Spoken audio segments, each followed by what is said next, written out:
My name is Clara Reed and I was 32 years old, sitting in a lawyer's office in a gray wool sweater I had worn to my father's funeral 6 days earlier, when an attorney named Douglas Hale read two names I had never heard in my entire life. Not strangers. Not distant relatives. Not old friends of my father's I had simply never met. A wife. And two children. My father, Robert Reed, had been married to another woman for 14 years. He had two sons, aged 11 and 9. He had a house in a neighborhood 23 minutes from the house where I grew up. He had a life that ran parallel to ours for so long and so quietly that not one person in that lawyer's office, not my mother, not my brother, not me, had ever seen the scene where the two lives connected. The estate was valued at $1.8 million. The will left everything to them. Before I tell you what happened next, please hit like and subscribe. Drop your city and local time in the comments. I read every single one. Now let me take you back to where this story really begins. Not to the lawyer's office. Not to the funeral. Further back.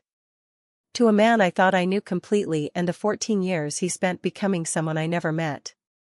My father Robert Reed was the kind of man who fixed things. Not in the emotional sense. In the literal one. He kept a toolbox in the garage that was organized by size and type, and he could rewire a lamp, regrout a bathroom, replace a water heater, and diagnose a car problem by sound alone. He was methodical. He was precise. He was the person our entire family called when something broke because Robert Reed did not leave things broken. He was also, I understand now, exceptionally good at compartmentalization. He worked as a civil engineer for a regional infrastructure firm for 31 years. He traveled for work regularly. 2 weeks a month on average, sometimes more. We were used to his absences the way families become used to things that happen consistently enough to feel like weather. He was gone and then he was back, and when he was back he was fully present in the way of a man who understood that presence needed to compensate for absence. He coached my brother Marcus's Little League team for 3 seasons. He drove me to every violin recital I had between the ages of 9 and 16, including the ones I asked him not to come to because I was nervous and his being there made me more nervous. He came anyway. He sat in the 3rd row. He clapped longest. My parents divorced when I was 19. It was not dramatic. It was the kind of divorce that happens between two people who have been living separate interior lives for long enough that the legal dissolution feels more like a formality than an event. My mother, Patricia, moved into a smaller house on the east side of town. My father kept the family home. Marcus and I were adults by then, or close enough, and the divorce landed on us the way things land when you are 19 and 22 and already half out the door. We adjusted. We had separate Christmases and alternating Thanksgivings and a family text chain that managed logistics without requiring anyone to be in the same room more than necessary. It worked. Most things that are held together with enough quiet effort work for a while. My father dated after the divorce. He mentioned women occasionally, names I never retained because he never brought anyone home and the relationships seemed to dissolve before they required introduction. I didn't ask too many questions. He was 61 years old and private by nature, and his personal life felt like a room I hadn't been invited into. I did not know that the room had been occupied for 14 years. Here's what you need to understand about my father in the years before he died. He was healthy until he wasn't. That is the only way I know how to describe it. He went to his annual physical every October. His numbers were good. His doctor told him he had the blood pressure of a man 10 years younger. He exercised. He watched what he ate with the same precision he brought to everything else. Then in March of last year he was diagnosed with an aggressive form of lymphoma. By June he was in treatment. By September the treatment had stopped working. By November he was gone. 8 months from diagnosis to funeral. 8 months during which my brother and I drove to that house every weekend, organized his medications, attended his appointments, learned the language of oncology the way you learn languages when you have no other choice. 8 months during which, I now understand, his other family was doing the same thing from the other side. I want to be honest with you about those 8 months because they matter to what comes after. My father did not tell us about the diagnosis immediately. He waited 6 weeks. He said he didn't want to worry us before he had more information. I accepted this because it sounded like him. He was not a man who shared uncertainty. He waited until things were confirmed before he spoke. I understand now that 6 weeks was also enough time to update a will. He was not cruel to us during those 8 months. I want to be clear about that. He was present and warm, and he told me things in those final weeks that I will carry for the rest of my life. He held my hand. He asked about my work, my apartment, the man I had been seeing for 2 years. He laughed at his own jokes before he finished telling them, which he had always done and which made my mother cry at the funeral when I mentioned it in the eulogy. He did not mention a woman named Sandra. He did not mention boys named Thomas and James. He did not mention a house on Meridian Drive 23 minutes away where another version of his life had been running continuously for 14 years. He died on a Tuesday in November. I was there. Marcus was there.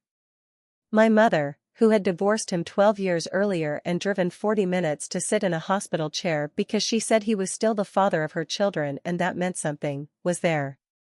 Sandra was not there. I did not know then that she existed. I did not know then that she had probably been told something about his final days that explained her absence, or perhaps that she had simply lost the argument about who got to be in that room. I think about that sometimes. The geometry of it. 2 families on either side of a dying man's life, each believing they were the real one. The funeral was on a Saturday. 300 people came. My father had lived in this town for 40 years, and the turnout was the particular kind of large that happens when a person has been consistently decent to everyone they encountered. His colleagues came. His neighbors came. His Little League parents from 20 years ago came. His doctor came. No one in a black dress I didn't recognize came. No boys aged 11 and 9 with my father's jaw sat in the back row. If Sandra and Thomas and James were there, they were invisible in the way of people who understand they cannot yet make themselves known. The will reading was scheduled for the following Friday. Douglas Hale's office on the 4th floor of a building downtown that smelled like carpet cleaner and old coffee. Marcus and I arrived together. My mother came because my father had left her a specific bequest in the previous version of his will, and Douglas had told her she should be present. Douglas Hale was a careful man with silver hair and the manner of someone who had delivered difficult information enough times to have developed a specific professional stillness around it. He greeted us. He offered water. He opened his folder. He read the preliminary language. He read the date of execution. 6 weeks after diagnosis. 8 months ago. He read the names. Sandra Reed, née Connors, wife. Thomas Robert Reed, son. James Patrick Reed, son. The room was very quiet. My mother made a sound I had never heard her make before. Not a cry. Something before a cry. Something that happens in the body when the mind refuses to process what it has just received. Marcus put his hand flat on the table. He stared at it. I looked at Douglas Hale and I asked him to repeat the names. He did. I asked him when my father had married Sandra Reed. 14 years ago, he said. 3 years after the divorce from your mother was finalized. I asked him if the marriage was legal. Douglas Hale paused. It was a specific kind of pause. The kind that tells you the person across from you already knows the answer to the question you haven't asked yet and is deciding how to deliver it. He said he would need to discuss certain aspects of the estate with all parties before he could answer that question fully. I looked at him for a long moment. Then I said, Douglas, is there something about this marriage that you need to tell us? He took off his glasses. He set them on the folder. He looked at me the way attorneys look at people when they are about to say something they have been carrying for longer than is comfortable.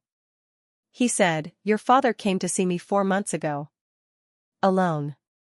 He asked me a question I was not able to answer to his satisfaction. He asked me whether a marriage could be legally valid if certain documentation from a prior legal proceeding had not been properly filed. I waited. He said, I referred him to a family law specialist. I don't know what that specialist told him. But I know that your father left my office that day looking like a man who had received an answer he was not expecting." My hands were very still on the table. I said, "What kind of documentation?" Douglas said, "The finalization of your parents' divorce. Specifically the recording of the decree at the county clerk's office." I looked at Marcus. He was looking at me. I picked up my phone. I called the one person I needed to call. And what she told me changed the shape of everything I thought I understood about the last 14 years. The person I called was my mother's attorney. Not my mother. Her attorney. A woman named Grace Okonkwo who had handled my parents' divorce 12 years earlier and who answered her personal cell phone on a Friday afternoon because my mother had been her client for over a decade, and Grace Okonkwo was the kind of attorney who understood that some calls could not wait until Monday. I told her what Douglas Hale had said. The marriage. The will. The question about the divorce decree. Grace was quiet for exactly 4 seconds. I counted them. Then she said, "Where are you right now?" "Douglas Hale's parking lot," I said. "Don't move," she said. "I'll call you back in 20 minutes. She called back in 11. Here is what Grace told me. My parents' divorce had been finalized in court 11 years ago. The judge had signed the decree. The attorneys had filed the paperwork. Everything had proceeded correctly through every standard step of the process. Except one.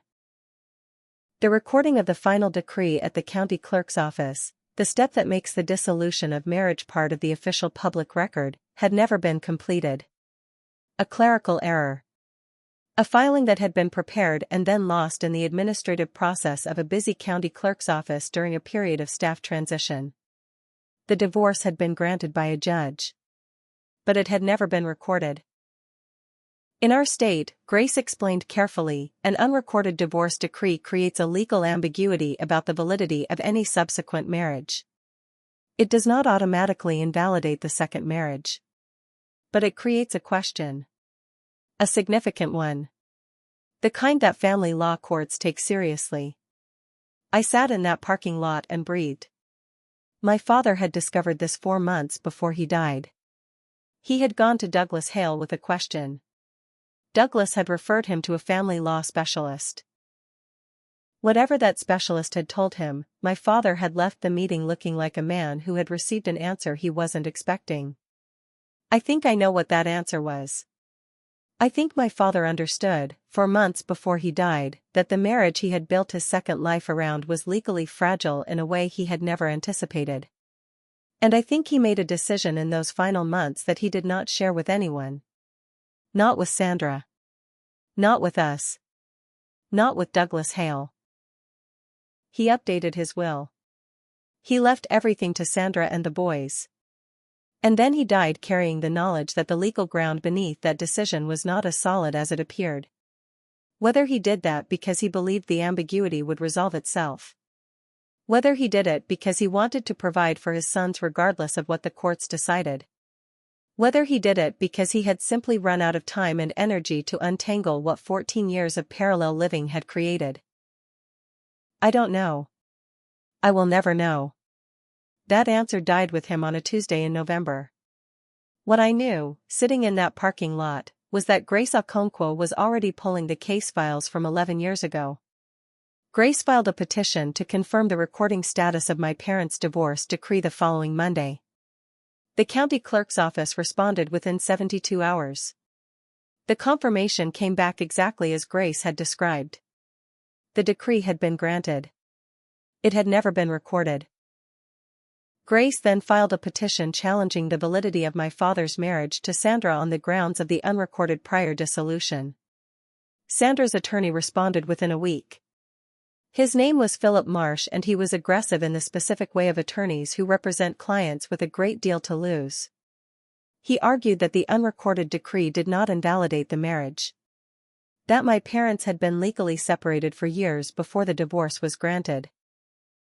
That my father and Sandra had lived as a married couple for 14 years, raised 2 children, filed joint tax returns, held joint property. That the law recognized the validity of their union regardless of a clerical filing error. Grace argued the opposite. Methodically. Precisely. With the specific patience of a woman who had been practicing family law for 26 years and had learned that the most effective arguments are the ones that do not raise their voice. I want to be honest with you about the months that followed because they were not clean or simple or satisfying in the way that justice looks from the outside. I thought about Sandra. I thought about her often in ways that surprised me. She had not known about us any more than we had known about her. My father had built his double life with the precision he brought to everything else, the same methodical care he used to organize his toolbox, and neither family had seen the other clearly enough to understand the shape of what was hidden between them. Sandra had loved him. I believe that. She had raised his children. She had sat on the other side of his illness and driven him to appointments and learned the language of oncology and held his hand.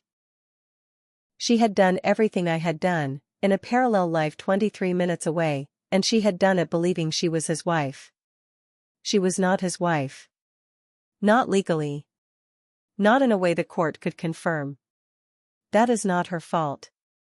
It is not my fault. It is not my mother's fault. It is the fault of a man who was very good at compartmentalization and a clerical error in a county office 11 years ago, and perhaps the particular human capacity for choosing the version of reality that is most bearable to inhabit. Marcus did not handle the months well. He is not built for prolonged uncertainty the way I am, or the way I have learned to be. He called me every other day with questions I couldn't answer and anger I understood but couldn't absorb and a grief that kept shape-shifting between missing our father and being furious at him, and I let him talk because there was nothing else I could give him that was more useful than being on the other end of the phone. My mother was quieter than I expected. She sat with the information the way she had always sat with difficult things, carefully, at a distance, giving it room to settle before she decided what it meant. She told me once, on a Sunday afternoon at her kitchen table, that she had wondered sometimes during the marriage whether there was something her husband kept that she couldn't reach. A room she hadn't been invited into. She had never imagined the room contained an entire life. The legal proceedings took 9 months. I will not walk you through every filing and every response and every motion and every counter-motion because the architecture of family law litigation is not what this story is about. What it is about is what we found inside the 9 months. The tax returns. 14 years of joint tax returns filed by Robert and Sandra Reed, listing a home address on Meridian Drive. Grace subpoenaed them as part of the asset documentation. The property records. The house on Meridian Drive, purchased 11 years ago, held jointly by Robert Reed and Sandra Connors Reed. The life insurance policy. A separate policy my father had taken out 9 years ago, naming Sandra as primary beneficiary and Thomas and James as contingent beneficiaries. This policy was not part of the estate. It paid out regardless of the will's validity. Sandra received it within 60 days of my father's death. I am telling you this because I want you to understand that my father had not abandoned his second family. He had built structures to protect them. The life insurance was one. The will was another. He had done what he always did. He had fixed things in advance, as precisely as he could, knowing that at some point the structures would need to hold without him. What he had not fixed, or perhaps had not been able to fix in the time he had left, was the foundation. The court ruled 14 months after Grace filed her initial petition. The unrecorded divorce decree was ordered to be recorded nunc pro tunc, a legal term meaning now for then, as of its original grant date. This confirmed that my parents' divorce had been legally effective from the date the judge signed it, not from the date of recording. The practical effect of this ruling was significant. My father's marriage to Sandra, entered into 3 years after a divorce that was now confirmed as legally effective from its original date, was ruled valid. I want to tell you the court ruled the other way. I want to tell you that the legal ambiguity resolved cleanly in our favor and that the estate was redistributed and that justice arrived in the form we had been hoping for across 9 months of proceedings. That is not what happened. The marriage was valid. The will stood. Sandra and the boys inherited the estate. Grace appealed on 3 separate grounds. The appeal was denied on all 3. I sat in Grace's office the afternoon the denial came through and looked at the wall behind her desk and felt something I had not expected to feel. Relief. Not because the outcome was what I had wanted. It wasn't. Not because I had made peace with my father's choices. I haven't entirely. But because the 9 months of fighting had given me something the will reading had taken away in an instant. Time. Time to understand what had actually happened. Time to build a picture of my father that was complete instead of curated. Time to sit with the version of him that had made choices I would not have made and had kept secrets I would not have kept and had loved people in parallel in a way that cost everyone around him something they hadn't agreed to pay. He was not the father I thought I had. He was also not a stranger. He was a man who had loved his children, all 4 of them, in the specific imperfect way of people who are trying to hold more than they can carry and have decided that holding it imperfectly is better than setting any of it down. I don't forgive him. I'm not sure forgiveness is the right word for what I'm working toward. What I'm working toward is something more like a complete picture. One that includes the man who sat in the 3rd row at every violin recital and the man who drove to a family law specialist 4 months before he died and received an answer he wasn't expecting and chose, in the time he had left, to do nothing about it. Both of those men were my father. I am learning to hold them in the same frame. Sandra reached out 6 months after the appeal was denied.